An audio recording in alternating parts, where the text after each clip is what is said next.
Hello, here we are with Chapter 2 of Gooney Bird Greene. Gooney Bird adjusted the pink ballet tutu she was wearing over a pair of green stretch pants. Her t-shirt was decorated with polka dots. Her red hair was pulled into two pigtails and held there with blue scrunchies. She pulled carefully on one of her pigtails, rearranging it neatly because the scrunchie was coming loose. She felt her earlobes, which were small and pink and empty. "I should have worn the dangling diamond earrings that I got from the prince," she told the class. "Maybe I'll wear them next week." "Diamond earrings? Prince?" Mrs. Pigeon asked. "Well, actually, the prince didn't give me the earrings. I got them at the palace," Gooney Bird explained. "Why were you at the palace?" "Well, first I was in jail, and then," Gooney Bird interrupted herself. "It's a long story." She reached down and tidied her socks. "May I come up to the front of the room to begin?" she asked the teacher after she had adjusted her clothes. "I like to be absolutely the center of attention." Mrs. Pigeon nodded and stepped aside so that there was room for Gooney Bird to stand in the front of the class. "You might as well sit down, Mrs. Pigeon," Gooney Bird said politely. "Take a load off your feet." Mrs. Pigeon sat down in the chair behind her cluttered desk. She looked at the clock on the wall. "We have 15 minutes," she said, "before arithmetic." "Class," Gooney Bird said, "you heard Mrs. Pigeon. We have just 15 minutes.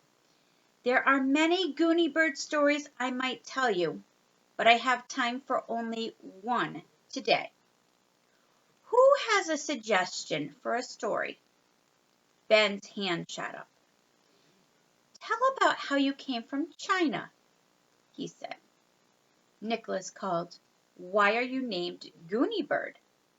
Chelsea was wiggling and wiggling in her seat. "The palace," she said. "Tell about jail and the palace and the diamond earrings."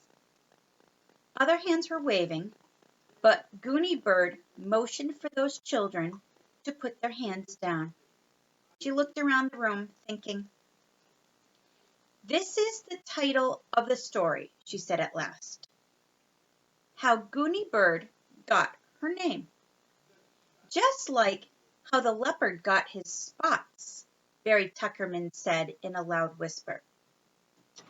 "Barry, pay attention, please," Gooney Bird said. "I like to have absolutely all eyes on me." Then, when the class was silent, and all eyes except those of Felicia Ann, who always looked at the floor, were on her, she began. How Gooney Bird Got Her Name. This is her story. Once upon a time, 8 years ago, a man and a woman named Mr. and Mrs. Greene, that's Greene with a silent E at the end, discovered that they were expecting a baby girl. The man's name was Gordon Greene. His wife was Barbara Greene.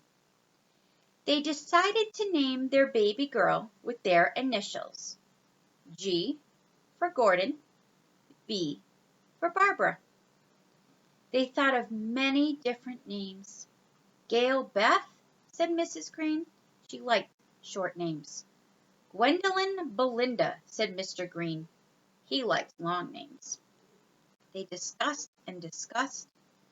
They never argued or fought, but they had many discussions. Once, in the middle of the night, Mrs. Greene woke up. She had had a dream about a name. She nudged Mr. Greene until he woke up a little bit. Then she said, "Georgina Babette." "Nope," he said, and went back to sleep. One night, Mr. Greene woke up, nudged his wife, and told her that he had had a dream. "Gazpacho banana," he said. "That was a nightmare you had," his wife said. He agreed. They both went back to sleep. Finally, because they could not make up their minds about a name, they decided that they would wait until the baby girl was born.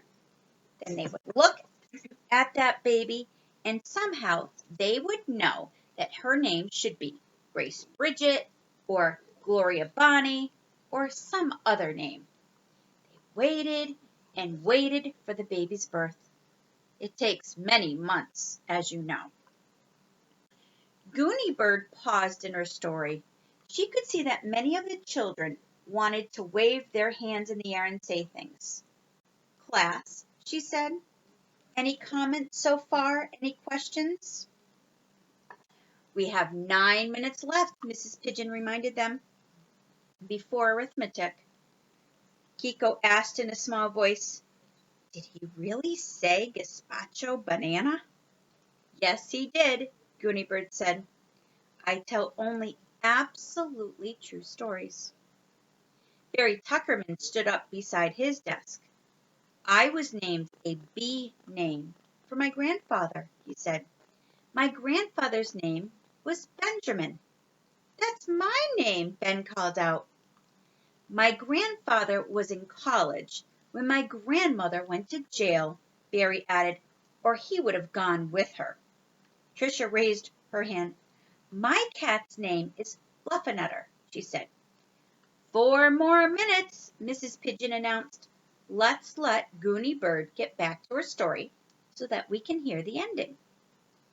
Did you notice, class," she added, "how she uses characters and dialogue, and her story is full of suspense? It's a cliffhanger, isn't it? What a good storyteller Gooney Bird is." "Ready?" Gooney Bird asked. "Ready," shouted the class, all but Felicia Ann, who never shouted. Okay, here comes the ending. Finally, one spring morning, the baby girl was born. She weighed 6 pounds and 14 ounces. She had red hair. "Look," said her mother. "She wiggles her head around, looking for food when she's hungry. Isn't that cute? It reminds me of something, but I forget what." Her father peered down at the new baby in his wife's arms. He smiled.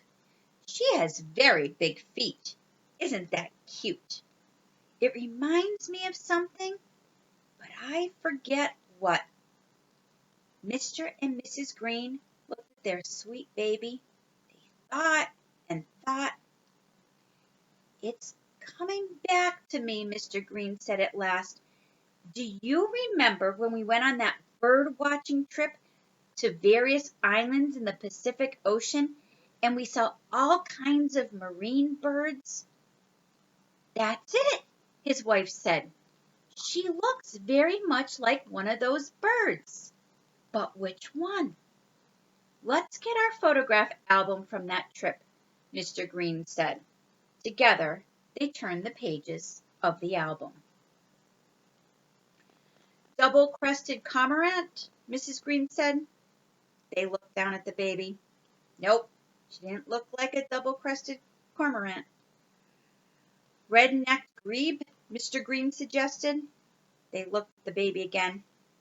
"She does have a red neck," Mr. Greene said. "She does not," said Mrs. Greene. "It's pink." They turned the pages some more. Suddenly, they both said, "Oh!" Very carefully, they looked at the photograph. And they very carefully, they looked at the baby. "Big feet," Mr. Greene said, "just like our babies." "A head that bobs around," Mrs. Greene said, "just like our babies." "That's the one," they agreed. They read the label under the photograph. "Lace on albatross, the label said. I don't think Laysan Albatross Greene is a very pretty name for a baby girl, Mrs. Greene said sadly. It sounds too scientific. I agree, Mr. Greene said. But look at the small print. Together, Mr. and Mrs. Greene read the words in the small print, often called Gooney bird. Gooney bird Greene, they said. I like the sound of it, Mrs. Greene said. And it has a G and a B. It does indeed, said Mr. Greene. So they decided to name their new baby girl Gooney bird Greene.